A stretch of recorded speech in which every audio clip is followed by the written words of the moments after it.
Laisse-moi 5 minutes et je vais changer ta vision sur l'overthinking. Ce qu'il faut comprendre, c'est que l'overthinking, dans la majorité des cas, tu le vois comme une prison mentale uniquement parce que ce sont tes pensées négatives qui prennent l'ascendant sur tes pensées positives. Et je l'ai toujours dit et je le dirai toujours. Chaque action que tu fais dans ta réalité et dans ton monde est basée sur une pensée. Et si tes pensées sont négatives, tu vas dire j'ai pas les compétences pour réussir ça. J'ai pas l'envie de faire ça. J'ai pas le cercle social pour faire ça. Et tutti quanti. Donc, tes pensées négatives vont apparaître comme un mur sur ton propre cerveau. Ils vont te dire que tu n'es pas capable de faire les choses. Alors qu'en réalité, eh bien, la première loi du mindset, qui s'appelle la loi du contrôle, te démontre que c'est totalement possible. Elle dit et elle stipule que toi, en tant qu'être humain, que tu sois un être humain fictif, irréel, intelligence artificielle, animaux, tu vas réagir en fonction de ton environnement. Ce qui veut littéralement dire que l'environnement dans lequel tu te situes va démontrer tes pensées que tu vas avoir. Et ça, c'est hyper intéressant. Ça, c'est uniquement la première loi. Ce qui veut littéralement dire que l'environnement dans lequel tu es te pousse à avoir des pensées négatives qui te poussent vers l'overthinking. Ça, c'est la première chose que tu dois comprendre. Donc, si tu es dans un environnement négatif, trop penser sera donc vu comme négatif. Ça, c'est hyper intéressant. Mais imaginons, tu changes ton environnement, on te met dans un brainstorming. Trop penser, trop imaginer, c'est la meilleure chose que tu puisses avoir comme compétence. Parce que tu es dans un environnement positif qui va transformer ton overthinking en quelque chose de positif. Et ça, c'est la première chose que tu dois comprendre sur l'overthinking. Donc, on vient de voir que ton overthinking est souvent basé sur l'environnement dans lequel tu es. Là, je vais te ramener à un deuxième concept. C'est la deuxième loi du mindset qui s'appelle la loi de la substitution.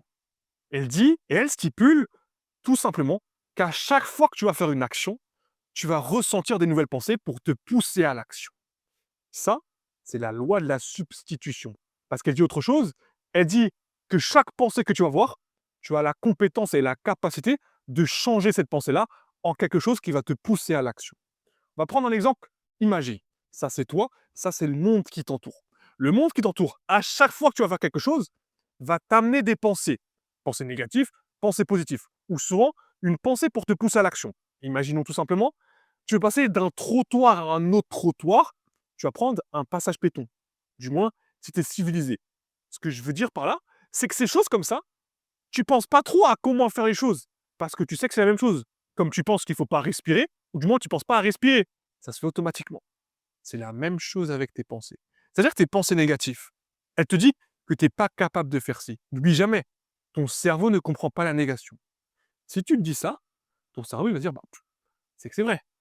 Si tu dis le contraire, que tu substitues cette pensée négative, que tu la pivotes vers une pensée positive, l'action passera au-dessus de ta pensée.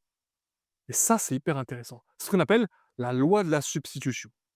Le concept dans cette loi de la substitution, elle dit aussi que dans la majorité des cas, nous, en tant qu'êtres humains, on réagit plus qu'on agit face à nos problèmes. Ce qui veut dire, et c'est littéralement démontré, que lorsque tu réagis, tu prends plus le côté émotionnel, donc tu overthink d'une façon émotionnelle, au lieu d'agir, donc d'overthink d'une façon rationnelle. Ça, c'est la chose qu'il faut comprendre. Mais encore une fois, mais moi, je sombre plus dans ma réaction que dans l'agissement lorsque je sais que c'est problématique. Et ça, encore une fois, je m'entraîne pour apprendre tout ça. Ce que j'essaie de te dire par là, c'est que ton overthinking est souvent basé sur tes réactions. Les réactions que tu vas avoir face au comportement des autres, face à l'action qui est arrivée en face de toi, face à l'environnement, face à, je sais pas moi, les réactions face au langage des personnes qui sont autour de toi. Donc tu vas réagir au lieu d'agir face à ça. Imaginons, et je vais te poser une question qui va te faire réfléchir. Pourquoi tu as accepté qu'on te traite comme ça, au lieu de te demander pourquoi tu as accepté qu'il soit dans ton cercle social? Ça, encore une fois, si tu arrives à cette question-là, c'est que tu as trop pensé, tu as trop overthink d'une pensée négative. Ça, c'est l'exemple que j'ai de te donner. Ce qui veut dire que l'overthinking, si tu arrives à le pivoter vers une réflexion plus rapide, plus positif et plus centré sur toi et non sur l'environnement autour de toi, que tu substitues tout ça, tu verras que ton overthinking ne sera plus négatif, mais positif. Boum, je vais déborder des 5 minutes, mais si tu encore là, ça veut dire que tu vas encore savoir des choses. L'overthinking, il faut que tu le vois comme une énergie, une vibration.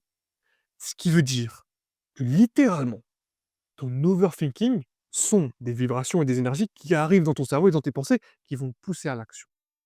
Ce que je veux te dire par là, c'est que la majorité des personnes sur les réseaux vont dire que l'overthinking, c'est mauvais. Non. Encore une fois, si et seulement si tu arrives à faire la part des choses avec l'overthinking. Trop penser, avoir trop d'imagination, pour quel domaine, ça n'a aucune valeur. Encore une fois, pose-toi ces questions-là. Ce que je veux te dire, c'est que, imaginons qu'aujourd'hui, tu es dans un domaine créatif. Si ton overthinking positif n'est pas uniquement basé sur ton environnement et que tu fais des actions avec ton overthinking, mais tu es un mec ou tu es une personne qui est capable de transformer quelque chose de différent. Parce que tu vas te dire, ok, j'ai ça comme idée, je le fais, ça n'a pas marché, je passe à autre chose. Tu as tellement pensé, tu fais tac, tac, tac, tac, tac, que ça va changer ta réalité. Et ça, c'est la même chose. L'overthinking, c'est tout simplement de l'énergie. De l'énergie que tu dois savoir utiliser du côté positif et non du côté négatif.